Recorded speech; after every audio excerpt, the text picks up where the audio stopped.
Hello বন্ধুরা, নমস্কার। শুভ দুপুরবেলা সবাইকে। এই দেখো বন্ধুরা, ছোট ছোট আম কিনে এনেছিল।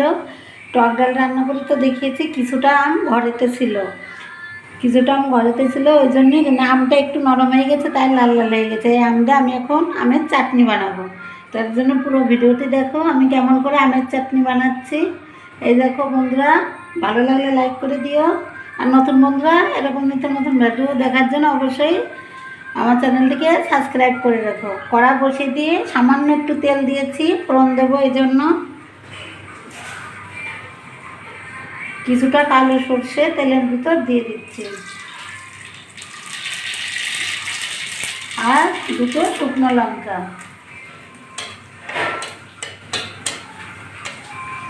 ধুয়ে রাখা আমগুলো দিয়ে দিচ্ছি।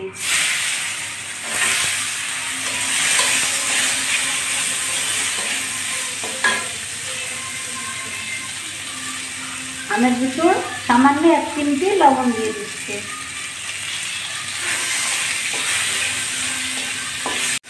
আমগুলো দিয়ে একটু তেলের ভিতর নেড়ে চেড়ে নিয়েছি। এবার আমি একটু জল দিয়ে দেবো। জল দিয়ে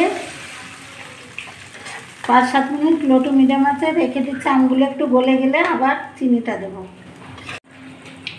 একটু জল দিয়ে জ্বালিয়ে নিয়েছি আমটা। এবার স্বাদ মতো চিনিটা দিয়ে দিচ্ছি। তোমরা যেমন পছন্দ করো মিষ্টিটা তেমন করে দেবে।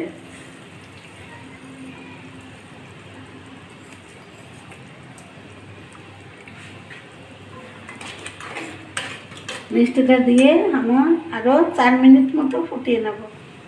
তোমাদের কাছে গুড়টা থাকলে বন্ধুরা চাটনির ভিতর গুড়টা দেয়, আরও আমার কাছে বেশি টেস্টি লাগে খেতে।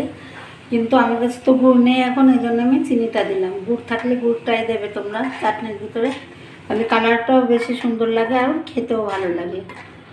গুড় আমার বাসায় নেই, তাই চিনিটাই দিয়েছি আমি। এখন কিছুক্ষণ ফুটিয়ে নেব, 4 মিনিট মতো।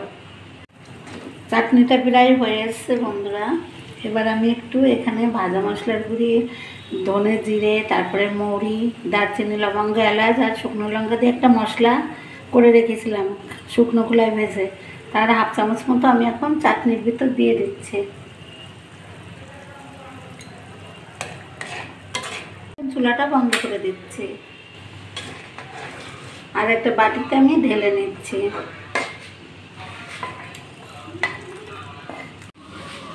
বন্ধুরা, এই যে কচি আমের চাটনি আমের কড়া দিয়ে রান্না করেছি, কেমন লেগেছে কমেন্ট করে বলো। ভালো লাগলে লাইক করে দিও বন্ধুরা, আর আমার চ্যানেলটিকে অতি অবশ্যই সাবস্ক্রাইব করে দিও। ঠিক আছে, সবাই ভালো থেকো। টাটা সবাইকে।